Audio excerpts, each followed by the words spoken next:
Doctor சுந்தர மகாலிங்கத்தின் ஆன்மாவிடம் பேசிக் கொண்டிருந்தான் பரத். அப்போது பரத்திற்கு doctor கிருத்திகாவிடமிருந்து அழைப்பு வந்தது. மறுமுனையில் தயங்கியபடியே பேசினாள் கிருத்திகா. பரத், ஒரு வயசானவரோட உடம்பு ஆட்டோப்சிக்கு வந்து 2 நாள் ஆகுது. கொலையா தற்கொலையான்னு சரியா ஐடென்டிஃபை பண்ண முடியல. அதனால உனக்கு ஆட்சேபனை இல்லைன்னா என்று இழுத்தாள் கிருத்திகா. சில வினாடிகள் யோசித்த பரத், சொல்லுங்க கிருத்திகா, எத்தனை மணிக்கு வரட்டும் என்றான். இதை கேட்ட சுந்தரத்தின் ஸ்தூல வடிவம் புன்னகையுடன் பரத்தின் தோளை தட்டி கொடுத்தது. மாலை வீட்டிற்கு வந்த பரத் ஒரு திருடனைப் போல யாருக்கும் தெரியாமல் ஒரு சிறிய பார்சலை மறைத்து எடுத்துக்கொண்டு மாடிக்கு போவதை சுபா பார்த்து விட்டாள்.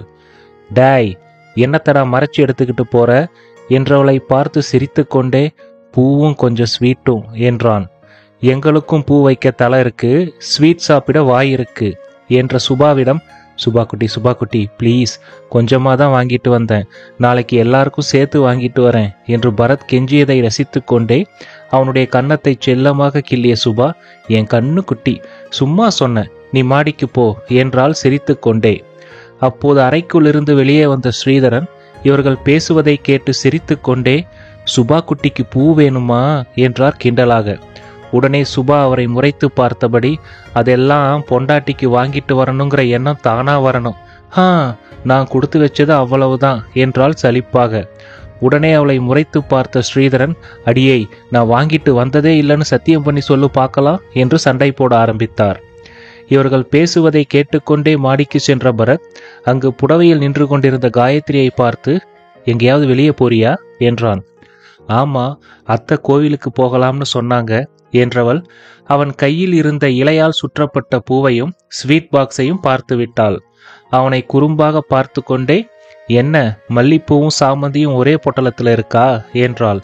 அதற்கு இல்லை என்பதைப் போல தலையாட்டிய பரத், மல்லிப்பூ மட்டும்தான் என்றான். இதை கேட்டு ஆச்சரியம் கலந்த புன்னகையுடன் நின்றவளை அழகாக தன் 2 கரங்களால் தூக்கியவன் அவளுடைய முகம் முழுவதும் முத்தமிட்டான். பிறகு, அவசியம் இப்ப நீ வெளியே போகணுமா என்றான். வெட்கத்துடன் இல்லை என்று தலையாட்டி கொண்டே அவன் உதடுகளில் ஆழமாக முத்தமிட்டாள் காயத்ரி. பரத்திற்கு அவளுடைய உதட்டின் சுவை இனிக்க ஆரம்பித்தது. 2 மாதங்கள் கழித்து ஒரு நாள் ஹாஸ்பிட்டலில் காயத்ரியிடம் மைத்ரேயி பேசிக் கொண்டிருந்தாள். என்ன காயு, விஜிதாவுக்கும் பிரணவுக்கும் என்கேஜ்மெண்ட் நல்லபடியா முடிஞ்சிருச்சின்னு சொன்னாங்க. Yes ma'am. காயத்ரி மேலும், மேம், உங்ககிட்ட ஒரு விஷயம் சொல்லணும் என்றபடி சில விவரங்களை கூறத் தொடங்கினாள்.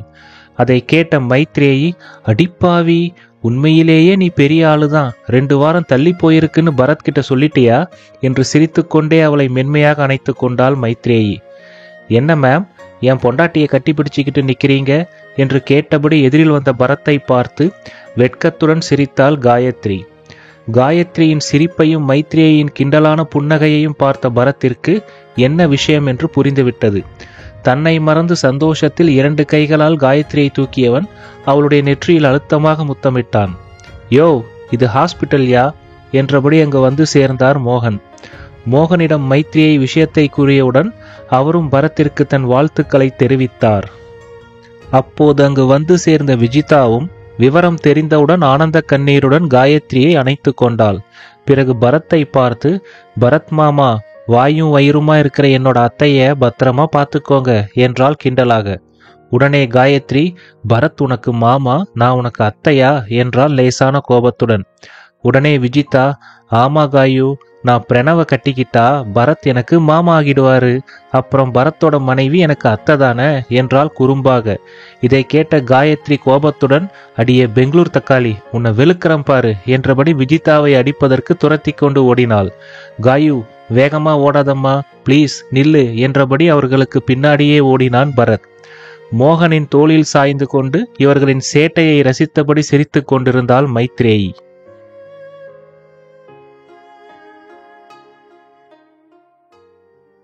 சில மாதங்களுக்கு பிறகு ஒரு நாள் மாலை வேளையில் நார்வேஜியன் தீவில் இருந்த ஒரு மாளிகையில் கையில் மதுக்கோப்பையுடன் அமர்ந்திருந்தார் பெஞ்சமின்.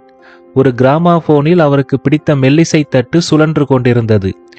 ஏனோ இன்றைய நாள் முழுவதும் அவர் மனது பதட்டமாக இருப்பதைப் போல உணர்ந்தார். கிராமாபோனில் ஓடிக்கொண்டிருந்த மெல்லிசையிலும் அவர் மனம் லயிக்கவில்லை. அளவுக்கு அதிகமாக மது அருந்தியிருப்பதைப் போல அவர் உணர்ந்தார். அந்த மாளிகையை சுற்றி 30க்கும் மேற்பட்ட பாதுகாவலர்கள் இருந்தார்கள். அவரால் உருவாக்கப்பட்டு ஆல்வின் நிர்வாகித்து வந்த விக்டோரியா லெபார்டரி அளிக்கப்பட்டதிலிருந்து அங்கு நடந்து கொண்டிருந்த சட்டத்திற்கு புறம்பான ஆய்வுகளை பற்றிய அனைத்து தரவுகளையும் அவர் அளித்துவிட்டார். ஆனாலும் அவர் புத்தி ஏதோ ஒன்றை அவர் மறந்துவிட்டதாக ஞாபகப்படுத்தி கொண்டே இருந்தது. ஆல்வினும் அவனுடைய முக்கிய கிளையண்ட்டுகள் அனைவரும் இறந்துவிட்டாலும் அந்த லெபார்டரி அளிக்கப்பட்டதற்கு முதல் நாள் ஆல்வின் யாரிடமோ, நாளைக்கு நீங்க வரலையா, முக்கிய நபரே நீங்க தானே என்று பதட்டத்துடன் போனில் பேசிக் கொண்டிருந்தது அவருக்கு நினைவில் அடிக்கடி வந்து சென்றது. அதுவும் இல்லாமல் இந்திய தொல்லியல் துறைக்கு சொந்தமான ஒரு பொருளை அதை இந்தியாவில் பாதுகாப்பாக வைக்கச் சொல்லியிருந்தார். அவர் இவ்வாறு சிந்தித்துக் கொண்டிருந்த போது அவருடைய தோட்டத்தில் பாதுகாப்பு பணியில் இருந்த 2 காவலர்கள் சட்டென்று சரிந்து விழுந்தார்கள். உடனே இவர் காய்ஸ் இன்ட்ரூடர் என்று அலறினார். உடனே அங்கு பாதுகாப்பு பணியில் இருந்தவர்கள் சுதாரித்து துப்பாக்கிகளுடன் வீட்டை சுற்றி நின்று கொண்டனர். ஒரு சிலர் மேலே ஓடி வந்து பால்கனியில் இருந்த இவரை அங்கிருந்த சேஃப் ரூமிற்கு அழைத்துச் சென்று கதவை தாளிட்டு கொண்டு இவரை சுற்றி பாதுகாப்பாக நின்று கொண்டனர். அடுத்த சில நிமிடங்களில் அவருடைய மாளிகைக்குள் சராமாரியாக துப்பாக்கி சுடும் சப்தமும் காவலர்கள் அலறும் சப்தமும் கேட்டது. கிட்டத்தட்ட 15 நிமிடங்களுக்கு பிறகு அந்த சேஃப் ரூமின் கதவை உடைத்து கொண்டு 6.5 அடியில் ஆஜானுபாகுவான ஒரு உருவம் மின்னல் வேகத்தில் உள்ளே நுழைந்தது. கண்ணிமைக்கும் நேரத்தில் கையில் இருந்த கத்தியால் 2 காவலர்களின் கழுத்தை அறுத்துவிட்டு அறைக்கு வெளியே தாவி குதித்து ஓடியது. அந்த உருவத்தை துரத்தி கொண்டே பெஞ்சமினின் பாதுகாவலர்கள் அனைவரும் வெளியே ஓடினர். வெளியே ஓடிய அனைவரின் மரண ஓலமும் சில வினாடிகளில் அந்த அறைக்குள் எதிரொலித்தது. பெஞ்சமினுக்கு இப்போது நன்றாக புரிந்துவிட்டது. லெபார்டரியில் நடந்த ஆய்வுகளின் தரவுகளை அளித்த இவர் அதில் ஏதோ ஒன்றை கவனிக்க தவறிவிட்டார். இவர் யோசித்துக் கொண்டிருந்த அதே வினாடியில் மீண்டும் அறைக்குள் நுழைந்த அந்த முகமூடி அணிந்த உருவம் தன் முகமூடியை கலற்றியது. அந்த முகத்தை பார்த்த பெஞ்சமின் அதிர்ச்சியாக ஷர்மா என்றார்.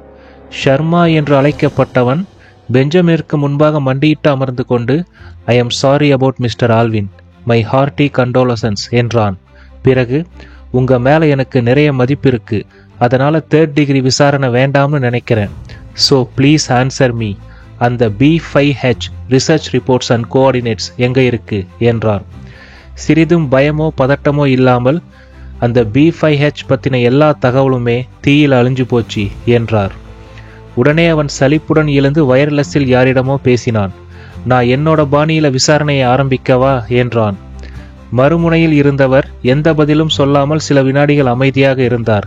பிறகு ஷர்மா, பெஞ்சமினை இந்தியாவுக்கு கூட்டிக்கிட்டு வா, இதுக்கு மேலேயும் பொறுமையா இருக்க முடியாது. அந்த B5H research reports and coordinates நம்ம கைக்கு கிடைக்கிறது ரொம்ப முக்கியம்.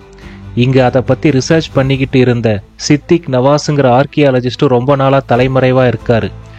பெஞ்சமினை இங்க கொண்டு வந்து விட்டுட்டு உடனே நீயும் உன்னோட டீமும் அந்த ஆர்கியாலஜிஸ்டை தேடி கண்டுபிடிக்கணும் என்றார்.